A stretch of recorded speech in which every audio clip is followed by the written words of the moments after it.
Everyone, welcome back to my YouTube channel the world of motivation. আজকে এই পার্টে আমরা স্টার্ট করব যে impact of illness on patient, individual and it's family. তো এটা শুরু করার আগে এর আগে অনেকগুলো পার্ট আমি অলরেডি পড়িয়ে দিয়েছি, সেগুলো এখনও দেখে না থাকলে আমার চ্যানেলের ডেসক্রিপশনে লিঙ্ক দেওয়া আছে, অবশ্যই গিয়ে ভিজিট করে আসো, তারপর এগুলো স্টার্ট করো। ওকে, কারণ পরপর না দেখলেও তোমাকে একটা অদ্ভুত ফিলিংস হবে, তো এক ধার দিয়ে স্টার্ট করো। তো আজ impact of illness on patient এটা দেখব। প্রথমে কি হবে না, একটা পেশেন্টের কোনো প্রকার ডিজিজ হয়েছে বা তার ফলে তার ইলনেস মানে বিহেভিয়ার শো করছে কী ধরনের বা কী কী তার সমস্যা দেখা যাচ্ছে সেটা আমরা দেখব। এক নাম্বার আছে ইওর অ্যাপিয়ারেন্স, মানে তার অ্যাপিয়ারেন্সে প্রবলেম দেখা যাবে। 2 নাম্বার সেলফ এস্টিম মানে আমরা আগেই পড়েছি যে নিজের প্রতি যে আত্মবিশ্বাস সেটা কিন্তু তার কমে যাবে, যেহেতু তার ডিজিজ হয়েছে এবং ইলনেস বিহেভিয়ার সে শো করছে। 3 নাম্বার পেন, অবশ্যই কোনো ডিজিজ হলে পেন তো হবেই। অ্যাংজাইটি, কারণ ডিপ্রেশনে চলে যাবে যে হ্যাঁ এবার হচ্ছে যে ডিজিজ হয়েছে, এবার কী হবে না হবে সেই নিয়ে একটা অ্যাংজাইটি তো চলেই আসে, ডিপ্রেশনও তৈরি হবে। তারপর হচ্ছে ফাংশনাল লিমিটেশন, সে নির্দিষ্ট এখন লিমিটে কাজ করতে পারছে, বেশি কাজ করতে পারবে না কারণ তার ডিজিজ হয়েছে, এরকমভাবে মনে মনে একটা সে হচ্ছে ডিপ্রেশনে ভুগবে, প্লাস ফাংশনাল লিমিটেশনে চলে আসবে। স্লিপনেস নাইট, কারণ যেহেতু তার সমস্যা চলছে, পেন চলছে, অ্যাংজাইটি চলছে, তাই জন্য তার ঘুমও রাত্রিবেলা ভালো হবে না।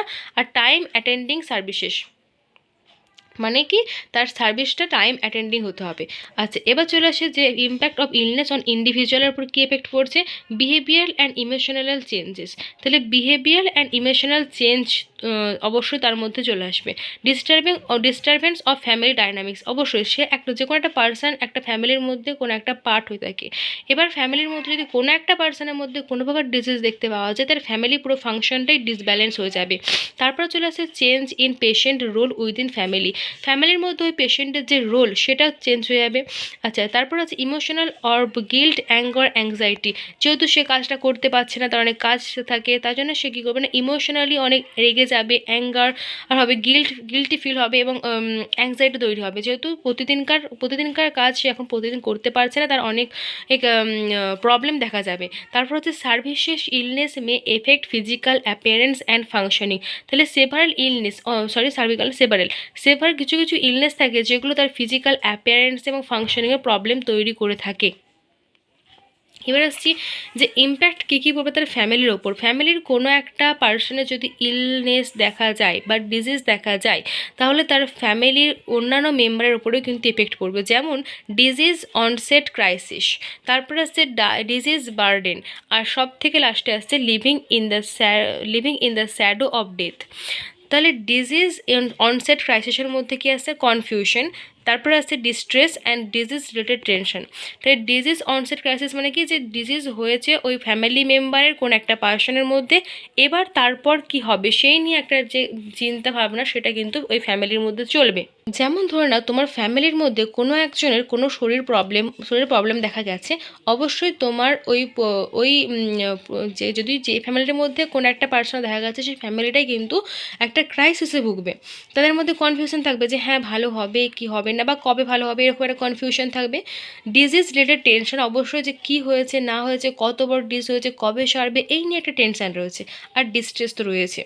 আচ্ছা, এবার হচ্ছে ডিজিজ বার্ডেন, ফাইন্যান্সিয়াল প্রবলেম, একটা কোনো কারোর সমস্যা হলে হয়তো ছোটোখাটো হলে ঠিক হয়ে গেল, কিন্তু যদি বড় সমস্যা হয় অবশ্যই কিন্তু অনেক ফাইন্যান্সিয়ালি ওদের অবস্থা খারাপ হয়ে যায়। ট্রিটমেন্ট প্রবলেম দেখতে পাওয়া যায়। Patient physical and mental state, পেশেন্টের ফিজিক্যাল মেন্টাল স্টেটও ভালো থাকে না, সেই নিয়ে ফ্যামিলির উপর একটা প্রেশার পড়ে।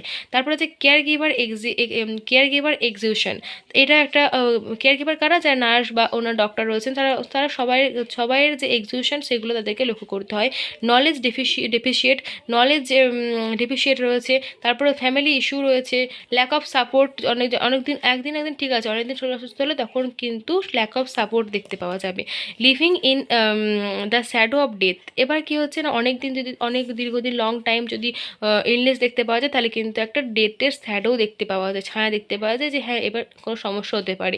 এবার এর মধ্যে কি হচ্ছে, ডিজিজ প্রোগ্রেস অ্যান্ড ডিসএবিলিটিস, তারপরে ফিয়ার পেশেন্ট ডেথ, মানে একটা পেশেন্ট অনেক দিন হয়ে গেলে তখন পেশেন্টের মৃত্যুর একটা ভয় থাকে। আর ওয়েটিং ফর পেশেন্ট ডেথ, আবার যখন হচ্ছে কোনো ক্যান্সার পেশেন্ট রয়েছে বা এমন কোনো এইচআইভি পেশেন্ট রয়েছে, তখন কী থাকে না, ডেথ এর অপেক্ষার জন্য মানুষ থাকে, যে এবার তো সে হচ্ছে ডেথ হবে, এবার কবে হবে না হবে সেরকম একটা ভয়ের ভীতির মধ্যে থাকে। এগুলো সব ফ্যামিলি ক্রাইসিসের উপর দিয়ে আছে, ফ্যামিলির উপর দিয়ে সমস্তগুলি আছে।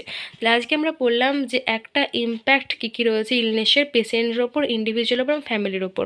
ওকে, এটা এই পেজটা আমি আমার হোয়াটসঅ্যাপ গ্রুপে সেন্ড করে দেবো চ্যানেলে। যদি তোমরা এখনও যুক্ত না হয়ে থাকো, আমি ডিসক্রিপশনে লিঙ্ক দিচ্ছি, অবশ্যই জয়েন হয়ে যাও। আর এর পরের পার্টটা আমরা নেক্সট ভিডিওতে আলোচনা করব। Till then stay happy and stay connected with us. By.